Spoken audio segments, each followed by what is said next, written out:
Hey Jet fans, what's going on? I'm Jack from Jack Talks Jets, and welcome back to the channel. Today, if you guys know in the title, we will be talking about the biggest disappointing season in New York Jets history.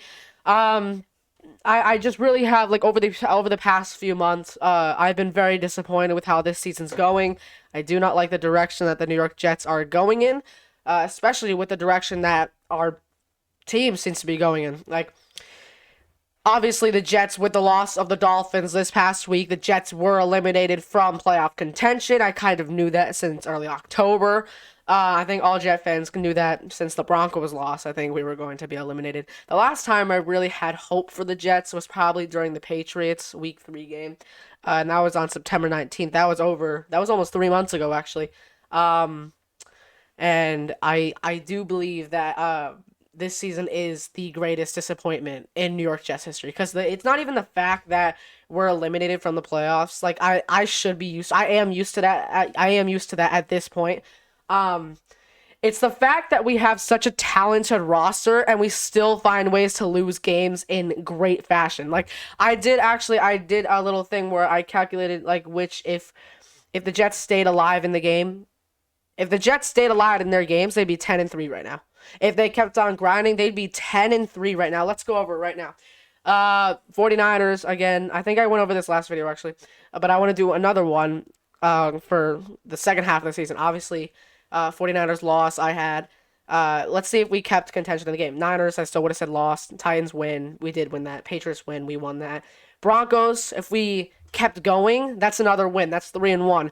Vikings, if we got a first down on that last drive, that's 4-1. Let's see. Bills, if we kept going, 5-1. Steelers, if we kept going, 6-1.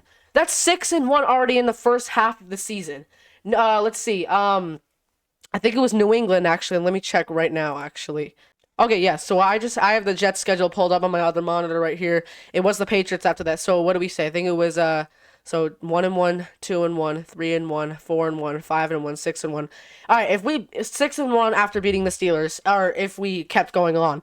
Patriots, we had the game almost the entire game. We were almost, we had it in our hands the majority of the game until that last drive, of course.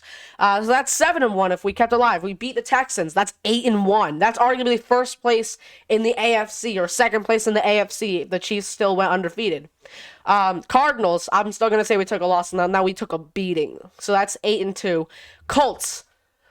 Again, one of those ones that that's our highest scoring game so far, actually, 27 points. I feel like we should at least get to 30. We got to, I'm not sure, but I believe at least one game we got to 30 points last season with the 2023 Jets. I could be wrong, though. However, Jets-Colts, if we stayed alive and the defense pulled it on the last drive of the game, that's 9-2. Jets versus Seahawks, which is, I went to this game, a couple weeks ago, and I cannot express this enough. I honestly had so much hope that the Jets were going to win, because their offense was clicking, their defense was clicking. That's something that we have barely even seen all season, which is kind of confusing because the defense used to keep us alive in games, and now they're losing us the majority of the games. If you're a Jet fan or any NFL fan, go back and watch the highlights. The defense has cost us maybe half of our losses this season, so let's see. So that was 9-2. Okay, so this is 9-2, and this is, if we stay alive in the Seahawks game, that's 10-2, by the way. And if we stayed alive in the Dolphins game, that's 11-2. 11-2 for this season. You can argue if they lose to the Steelers, I'll take either. So it's either 10-3 or 11-2. We could be 11-2 at best this season. Or 12-1 even. The Cardinals were a beatable team, but we fumbled the bag and we got crushed. However, if we were competitive, we could be 12-1 at best right now. Do you know how good that would be? We'd probably be the first seed in the AFC right now. That just goes to show you how many times we've had such a big opportunity to finally grasp a win, and then look what happens. I can't fathom the amount of frustration that I have had over the last few months with this team. I think this may be more disappointing than our 2022 season collapse. I think it might be at this point. And that just brings out the big question. Will Aaron Rodgers be a New York Jet in 2025? My answer is it's 50-50. I think Woody Johnson would like to have Rodgers back. That's his character. I personally, I don't know. I don't see how Rodgers' foreseeable future is. I think he may retire. I think he may do the funniest thing ever and go to the Minnesota Vikings. But I do believe there is a 50-50 chance he will leave the Jets and a 50-50 chance he will stay with the Jets.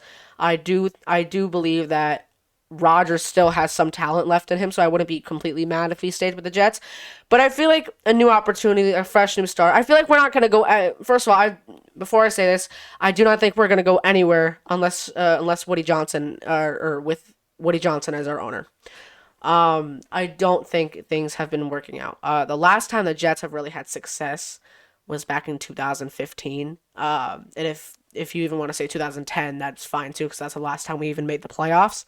Um, it's been dreadful, and especially because we just broke the record for longest active playoff streak in not just NFL, not just college football, not just the sport of football in general, but in the MLB, the NHL, the NBA. You can name like all of United States sports leagues. We have the longest playoff drought in any of the four major sports leagues in the United States of America.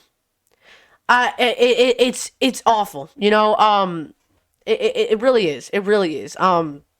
And especially with all this drama going on with the Jets season and things, Garrett Wilson may even request a trade out of New York. There is rumors that he may. And I think it's really possible. He seemed very frustrated over this season.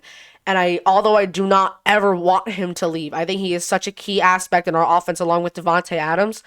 I unfortunately think he will request a trade after this season. I do. Hopefully we hire a new head coach, one head coach that that can successfully coach the Jets. However, I'm trying to look up. It is so far the favorite to become the New York Jets head coach is Ben Johnson, a Lions coordinator. And I think I would like to have Ben Johnson as our head coach. I think has a very good scheme with the Lions. And I do believe he will have a good scheme with the Jets if he's hired and put in the right position. If Woody Johnson lets him control the controls, because there's been reports that Woody Johnson's been controlling some of those controls. Johnson was the one that fired Saleh. Again, on the Saleh topic, I don't believe Saleh was the problem one bit. I know I said it in my last video because that was right after he got fired. But now looking at Jeff Ulbrich as our interim head coach, I do believe that Saleh would at least have us turn the season around, and we'd probably have a winning record right now. If I'm being completely honest, the defense wasn't terrible like it is now until Saleh was fired. I think if we still had Robert Saleh as our head coach right now, and Joe Douglas as our GM. I do think we would have a winning record right now, mostly with Robert Saleh though. I think we'd at least maybe go so let's see how many games. So we're 3-10. We're 13 games in. I would say we'd probably have 8 wins, 5 losses, maybe 8-5 so far this year if we still kept Robert Saleh. 8-5, 9-4 maybe even if we kept him.